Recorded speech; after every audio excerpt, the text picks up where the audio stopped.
I peek outside the window. The rain finally stopped. I can now go out to play with the beetle I had caught. Yeah, a beetle. We tied a string around one of its legs and let it fly like a kite.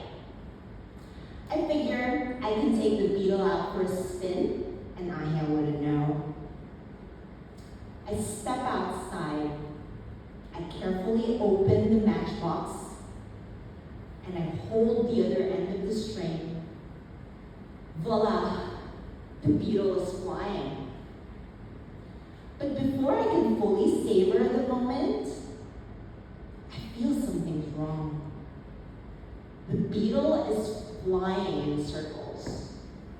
It flies faster and faster, and I go round and around with it. The next thing I know, I'm on the ground with a sore bum and the beetle nowhere to be found. Aya is going to kill me. I enter back into the house feeling very guilty. Aya enters the living room, opens the matchbox, and asks, "What happened to the beetle?" I choke and I say, "I played with it and it flew away. I'm so sorry." I brace for his wrath, but instead I hear, "It's okay. Come on, let's go out and find another one." His name was Fortunato. I had two older brothers, Fort and June, and Fort, our Aya, was the eldest. Mama and Papa named him Fortunato, for he brought fortune to the family when he was born. I was 14 years old when we lost Aya. It was one of the darkest nights of my life. I'm in bed waiting for news. Mama and June left the house after receiving a phone call that Aya was in an accident. I pray and I read this verse. "For I know the plans I have for you, plans to prosper you and not to harm you." I feel at peace. Everything's going to be okay. And then, Mama calls. She says something over the phone, but I don't understand, so I ask her to repeat it again. Aya is now in heaven.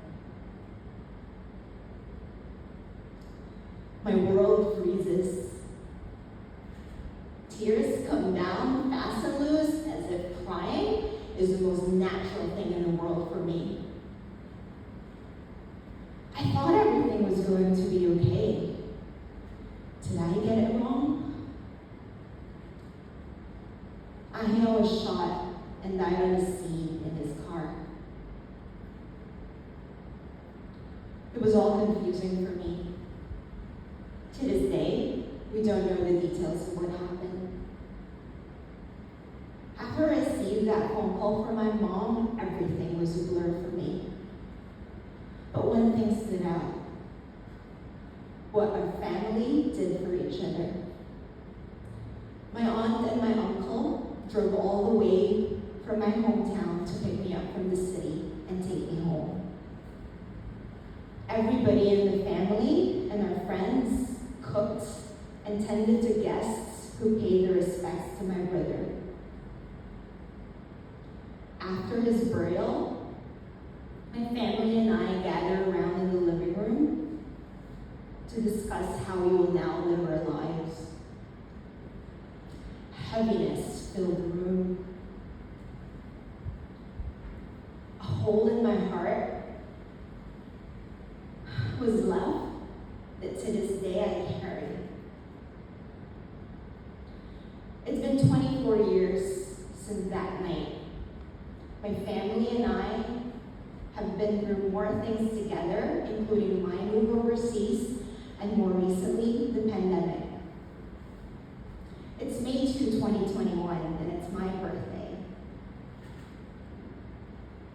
I'm finally home after being away for 15 months and not seeing family.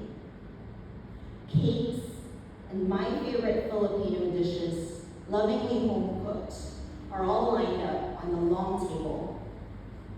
Mama, June, my aunts, uncles, cousins, and my nephew are all singing happy birthday. Very happy I made it home after such a long time. We may have lost